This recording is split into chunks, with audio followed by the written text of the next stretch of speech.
खुफिया जानकारियां दी और पाक के पेपल ऐप से पैसे लिए। पाकिस्तान की खुफिया एजेंसी आईएसआई के आतंकी और जासूसी नेटवर्क का पता लगाने के लिए देश भर में 8 अलग अलग राज्यों में एनआईए की ये छापेमारी की। 15 अलग अलग ठिकानों पर यह छापेमारी की कार्रवाई की गई।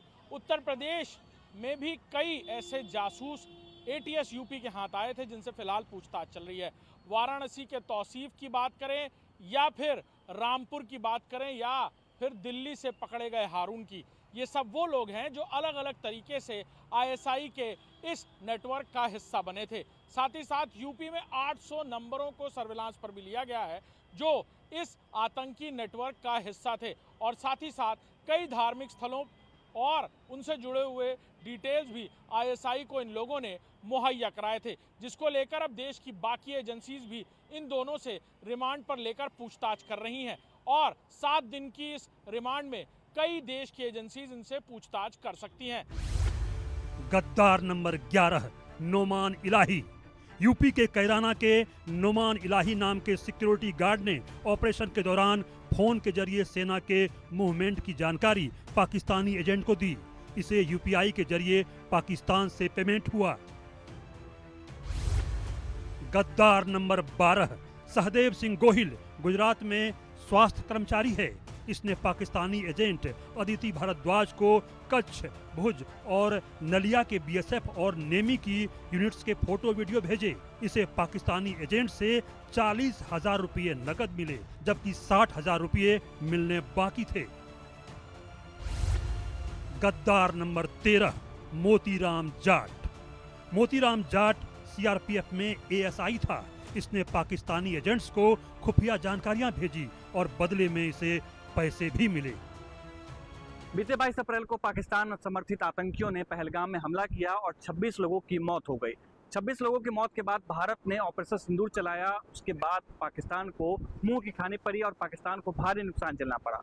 उसके बाद पाकिस्तान की तरफ से समर्थित जो जासूस है उसकी नेटवर्किंग पर काम किया गया और भारत से लगभग 16 ऐसे लोग हैं और ऐसे संदिग्ध हैं जिसकी गिरफ्तारी भारत में हुई, जिसमें सबसे बड़ा नाम ज्योति मल्होत्रा का आया। ज्योति मल्होत्रा समेत सीआरपीएफ का एक जवान भी गिरफ्तार हुआ जो पहलगाम में पोस्टेड था और 6 दिन पहले ही जब घटना हुई उसके बाद दिल्ली ट्रांसफर होकर के आया था। एनआईए ने उसको गिरफ्तार किया और पूछताछ उससे अभी भी जारी है। लेकिन सवाल उठता है कि और कितने ऐसे लोग हैं जो पाकिस्तान के लिए भारत में रहकर जासूसी कर रहे हैं और हल्के से लालच के लिए भारत के साथ दगाबाजी कर रहे हैं। अब देखना यह है कि जो 16 लोग गिरफ्तार हुए हैं क्या वही उस नेटवर्क में शामिल थे या और भी कई लोग ऐसे थे जो इस पूरे मसले में, पूरे नेटवर्क में शामिल थे और भारत के लिए, भारत में रहकर जासूसी कर रहे थे और कुछ पैसों के लालच में दानिश जैसे जो पाकिस्तानी अफसर थे उसको गंभीर और सूचना जो थे, जो पाकिस्तानी जो आतंकी हैं या पाकिस्तानी जो सेना है वो उन सभी जानकारियों को इकट्ठा करके भारत में पाकिस्तानी समर्थित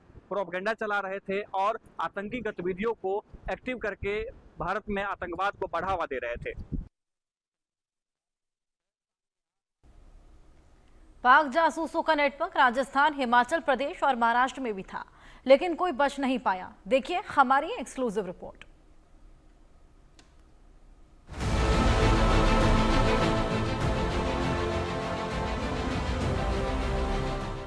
राजस्थान के जैसलमेर से शकूर खान और पठान खान की गिरफ्तारी के बाद भरतपुर से कासिम गिरफ्तार हुआ और अब उसका भाई भी गिरफ्तार कर लिया गया है। जासूसी के शक में दिल्ली पुलिस की विशेष टीम ने डीग इलाके में बड़ी कार्रवाई को अंजाम दिया और इस कार्रवाई को अंजाम देते हुए 2 सगे भाइयों को गिरफ्तार किया है। दरअसल कुछ दिनों पहले आईबी और सीआईडी की पूछताछ में राजस्थान के डीग इलाके के रहने वाले कासिम को राजस्थान की जो आईबी और सीआईडी की टीम है उन्होंने हिरासत में लिया था, जिसके बाद 4 दिनों की पूछताछ के बाद आरोपी कासिम को छोड़ दिया गया था। लेकिन कुछ दिनों बाद दिल्ली पुलिस की विशेष टीम ने आरोपी कासिम को दोबारा से हिरासत में लिया, जिसके बाद दिल्ली पुलिस को काफी अहम जानकारी मिली, जिसके आधार पर कल देर शाम को एक बड़ी कार्रवाई को अंजाम देते हुए राजस्थान के नगर इलाके से जो बड़ा भाई हसीन है उसको भी दिल्ली पुलिस की विशेष टीम ने गिरफ्तार कर लिया है। दिल्ली पुलिस के मुताबिक जो दोनों ही भाई हैं वो पाकिस्तानी एजेंसी आईएसआई के टच में थे और जो तमाम सूचनाएं हैं वो पाकिस्तान की जो ISI है उस तक पहुंचा रहे थे। बहरहाल जिस तरीके से दोनों ही भाइयों को अब तक कस्टडी में लिया गया है उसके आधार पर ये बात सामने आ रही है कि जो कसीम है वो छोटा भाई है और उसके बड़े भाई का नाम हसीन है। दोनों ही पाकिस्तान जाकर आए थे। कसीम पहले भी दिल्ली के अंदर एक किडनैपिंग केस में गिरफ्तार हो गया था, जिसके बाद कसीम तावीज़ डोरे बनाने का जो काम है वो किया करता था और अभी हाल ही में ईद पर टूरिस्ट वीज़ा के तौर पर 90 दिन पाकिस्तान जाकर आया था। बहरहाल आने वाले दिनों में किस तरीके से खुलासे होते हैं फिलहाल वक्त ही बताएगा। इसी तरह हिमाचल के कांगड़ा से अभिषेक को गिरफ्तार किया गया। इसने भी अपनी मिट्टी से गद्दारी की और पाकिस्तान को खुफिया जानकारियां भेजी।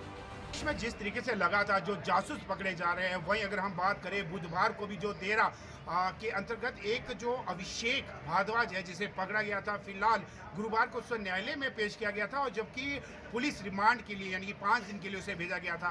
देखा जा रहा है कि जिस तरीके से उसके मोबाइल से आपत्तिजनक जो दस्तावेज सामने मिले जो कि उन्होंने पाकिस्तान में दिए थे और खासकर अगर देखा जा रहा है कि कॉलेज की अगर हम बात करें तो कुछ दिनों से वह कॉलेज भी उसका ड्रॉप था और वो इस गतिविधियां में संलिप्त था। ऐसे में उसे जिस तरीके से गिरफ्तार कर अब पुलिस रिमांड में भेजा गया है और देखना चाहे जिस तरीके से 11 जून 2024 की अगर हम बात करें तो उसके फेसबुक अकाउंट में यानी कि 2 पिस्टल 3 AK-47 के साथ साथ जो गोलियां हैं उसमें उसका नाम यानी कि अभिषेक भारद्वाज अंकित किया हुआ था।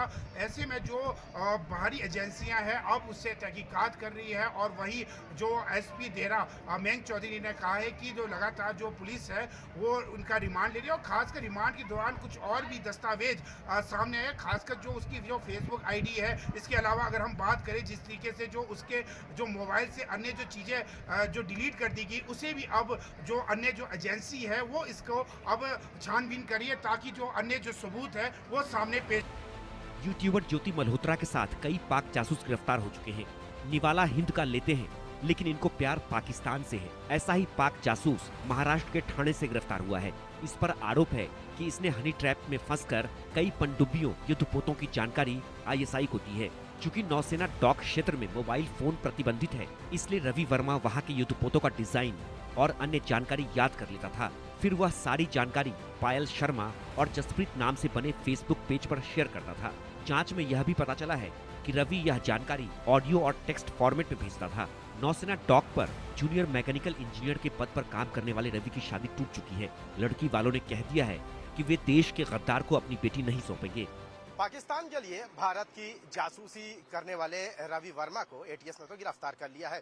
कल उसे दोबारा कोर्ट में पेश किया जाएगा, लेकिन इस बीच रवि वर्मा को लेकर कई अहम खुलासे हुए हैं।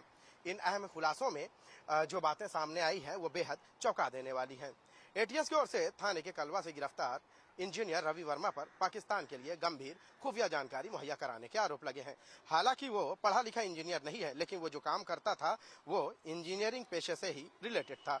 उसके 2024 से सोशल मीडिया के कथित पायल शर्मा और स्पिरिट नामक प्रोफाइल के संपर्क में आने की बात का पता चला। जानकारी में यह बात सामने आई है कि आकृति, प्रीति कुमारी, सिंघल कुमार इत्यादि फर्जी फेसबुक प्रोफाइल की वो टच में था। बताया गया है कि ये एक तरह का हनी ट्रैप था जिसमें वो फंसते गया और नौसेना से संबंधित जानकारियां उस प्रोफाइल पर देता था। जानकारी के मुताबिक रवि ने नौसेना के करीब 14 युद्धपोत और शिप की जानकारी दी थी। रवि निजी कंपनी में कार्यरत था जो कि डिफेंस में ठेके पर काम करती थी।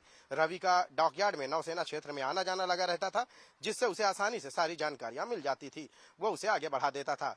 ATS रवि से पूछकर इस बात का अंदाजा लगाने की कोशिश कर रही है कि इसी तर्ज पर पाकिस्तान के जो लोग बैठे हुए हैं या पाकिस्तानी खुफिया एजेंसी के जो लोग बैठे हुए हैं वो भारत में रवि की ही तर्ज पर और कितने लोगों को इसी तरह से हनी ट्रैप के जाल में फंसाकर उससे भारत से जुड़ी जानकारियां मंगाते हैं ताकि पाकिस्तान भारत में आतंक का घिनौना खेल खेल सके। एक बात इस पूरी तफ्तीश में यह भी समझ में आई है कि पाकिस्तानी खुफिया एजेंसी के लोग ऐसे लोगों को टारगेट करते थे जो बहुत ही मामूली सैलरी पर काम किया करते थे ताकि उन्हें पैसों का लालच देकर उनसे वो सारी जानकारियां आसानी से मंगाई जा सके जो भारत से अलावा किसी और दूसरे देश को देना कानूनन जुर्म है। यही वजह है कि रवि के खिलाफ ऑफिशियल सीक्रेट एक्ट के तहत मामला दर्ज किया गया।